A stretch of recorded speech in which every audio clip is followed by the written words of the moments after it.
Bonjour et bienvenue dans ce nouveau tutoriel consacré à OpenToonz. Dans cet épisode, nous allons voir un effet spécial très amusant et très intéressant. On appelle ça le bokeh effect. C'est l'effet que vous voyez en ce moment à l'écran. Donc c'est d'ailleurs ce que nous allons réaliser. Donc j'ai déjà fait les dessins évidemment dans Krita pour gagner du temps, mais on va voir les paramètres donc de l'effet spécial que nous allons utiliser. On va voir comment mettre en œuvre ces paramètres pour justement avoir donc ce passage d'un avant-plan à un arrière-plan ou vice-versa, tout en passant par exemple par un plan du milieu où on peut aussi avoir une netteté. Donc ça voudrait dire qu'on pourrait faire des plans avec quelqu'un en avant-plan, quelqu'un en milieu-plan et quelqu'un en arrière-plan. Enfin voilà, les possibilités sont énormes. Donc OpenToonz est vraiment un très grand logiciel pour ça. Et c'est ce que nous allons voir au sein de cette vidéo. Alors, pour mettre en œuvre le bokeh effect, je suis parti donc d'une scène nouvellement créée dans la sandbox et j'ai créé un Toonz Rasters level avec un dessin de personnage. Donc rien de compliqué là-dessus, donc j'ai juste fait un personnage. Dans Krita, j'ai créé deux images, donc deux landscapes. Les images sont assez grandes, mais ce n'est pas important, vous pouvez faire ça même avec des photos. L'important, c'est qu'il y ait un peu de transparent pour que vous puissiez superposer les différents plans. Et donc, dans ce plan arrière, ici, vous voyez qu'il y a des points lumineux plus clairs que les autres. Et dans la deuxième image que j'ai créée, vous voyez aussi qu'il y a aussi des petits points qui sont plus clairs que les autres. D'accord ? Donc, ces deux landscapes, on va les importer dans notre scène d'OpenToonz. C'est parti. Donc, on prend la première ici. On la met là-dedans dans sa propre colonne. Je fais importer. Et l'autre image aussi, hop, je vais l'importer dans OpenToonz. Et je fais importer. Alors, donc, je vais les placer ici avant, comme ça. Donc là, ici, on a le fond, d'accord? On a le middle, donc qui est le plan du milieu. Je vais le mettre en français, le milieu. Et on a le plan du personnage. Donc vous voyez, alors ce que je vais faire ici, tout simplement, c'est avec l'outil de positionnement, replacer un petit peu ça correctement. Donc j'essaie de prendre le X, je vais mettre, voilà, qu'on voit les lumières. Je vais voir quelques lumières, voilà, je vais voir ces lumières là ici, même un peu plus encore. Voilà, qu'on voit les lumières derrière le personnage. D'accord. Voilà. Et donc c'est pour ça que ça a mis un keyframe ici de positionnement. Mais je ne vais pas déplacer ces images de fond. Celle-ci, même chose, en position, je vais la déplacer un peu plus pour qu'on la voit. Voilà, voilà. Donc, on va dire, voilà, comme ça. Là, comme ça, je vois au moins 4 points lumineux. Alors, l'effet bokeh marche bien avec un fond qui est plutôt obscur. Donc, ce que je vais faire dans les scene settings, je vais mettre un fond donc plutôt foncé. Donc, quelque chose qui me fait penser un peu que c'est la nuit sombre. Hein, voilà. Donc, ça, c'est fait. CTRL S, je sauve mon travail. Alors, ce que je veux aussi créer maintenant, c'est un calque vectoriel dans lequel je vais créer une forme, la forme que je veux. Je pourrais soit faire un bête polygone, mais si je vais faire un truc un peu plus sympa, je vais faire un cœur avec le multi-arc. Donc, et je commence à créer. Voilà. Je fais une belle forme de cœur.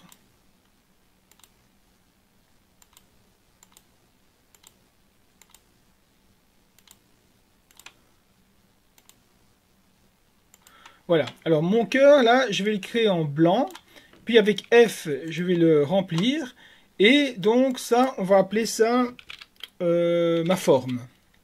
Donc c'est une forme, d'accord? Je vais en avoir besoin par après. Alors, à ce stade-ci, donc j'ai les 4 éléments que j'ai besoin pour commencer à jouer avec le bokeh effet. Donc je vais dans l'onglet, la room animation,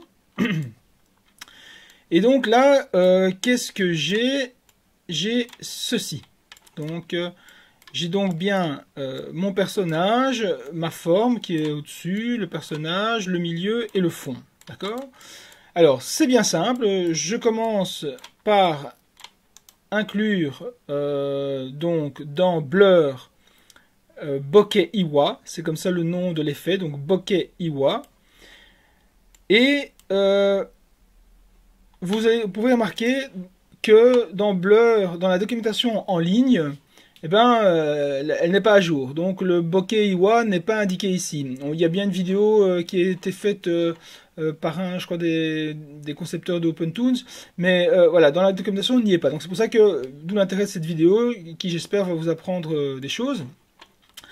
Alors, dans Iris, je dois mettre quoi? Dans Iris, je dois mettre ma forme. Je dois mettre ma forme ici.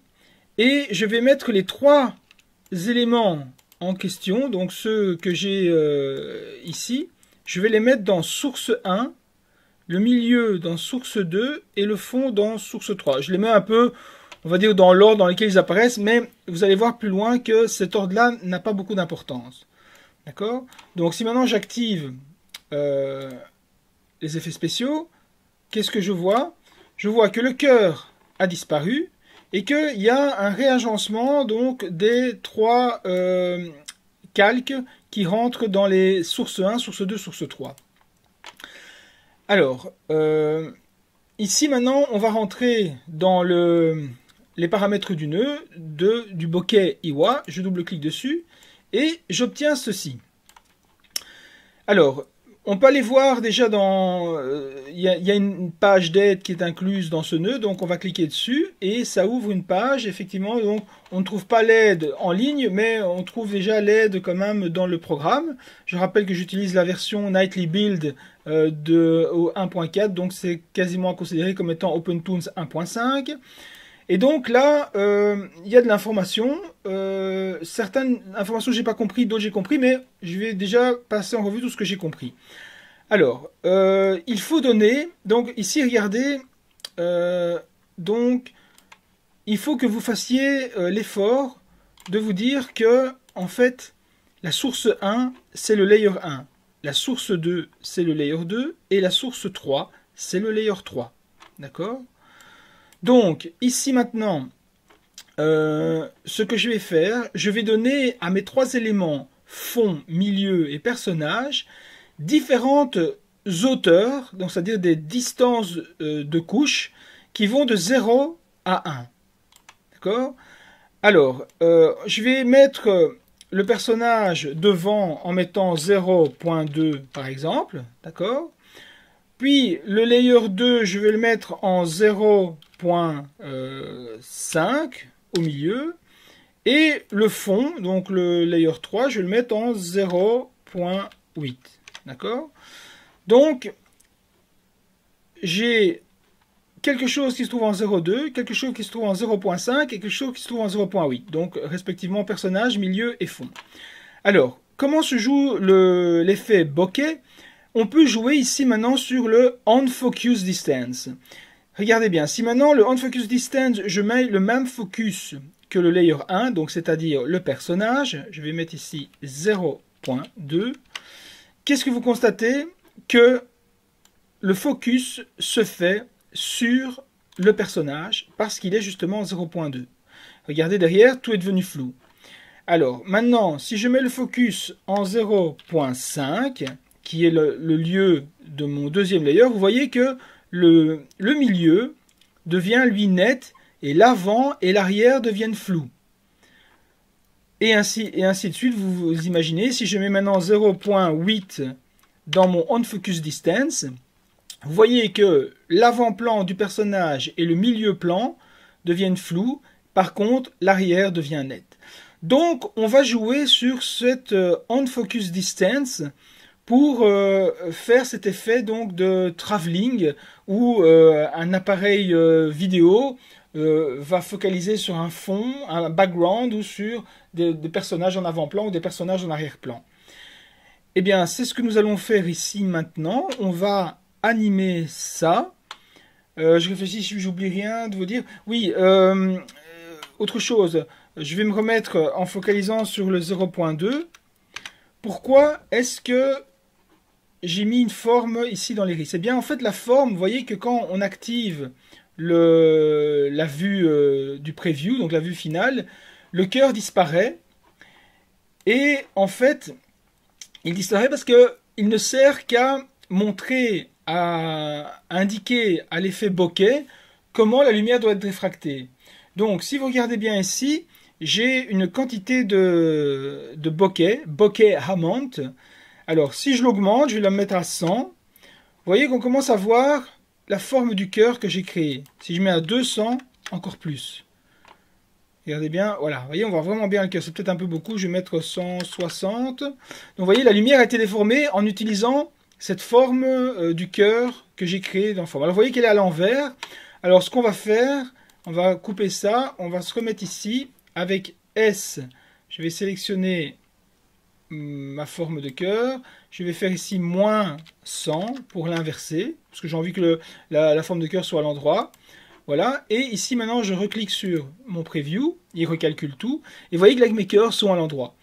Donc, je vous montre encore une autre chose, vous voyez que les cœurs, la diffraction, la transformation de la lumière diffractée dans la forme que j'ai donnée, se fait très bien avec des petits points. Vous voyez, ici c'était des petits points, là aussi c'était des petites zones. Par contre, si maintenant je fais le focus sur l'arrière, vous allez voir que le personnage, lui, donc bien qu'étant blurré, donc flouté, eh bien, il n'attrape pas vraiment cette forme de cœur. Donc en réalité, l'effet du bokeh va fonctionner d'autant mieux que on a des points lumineux ronds et petits.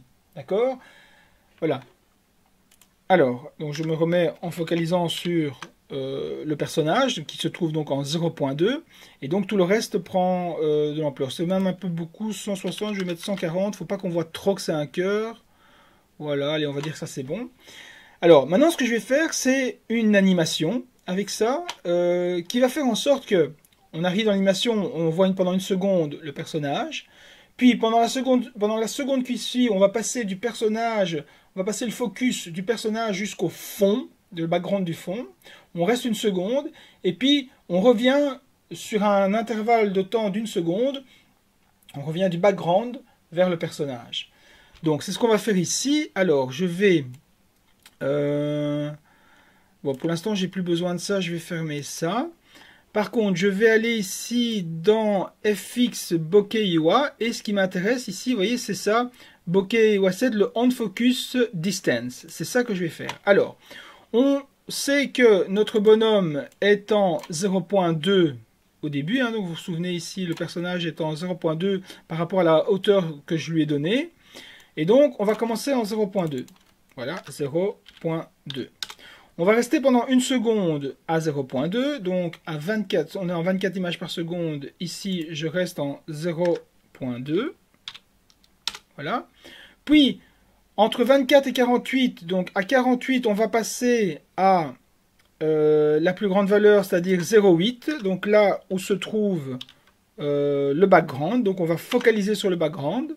On va rester pendant une seconde, c'est-à-dire qu'à 48, j'ajoute 24, ça fait 72, si je ne dis pas de bêtises. Oui, voilà, 72. Donc à 72, on reste encore en 0.8. Voilà, donc ici, je reste toujours à 0.8. Et puis, de 0.8, encore, on ajoute 24 secondes. On arrive alors à 98, 96. Et là, je repasse à 0.2 en 96. Voilà, 0.2 en 96.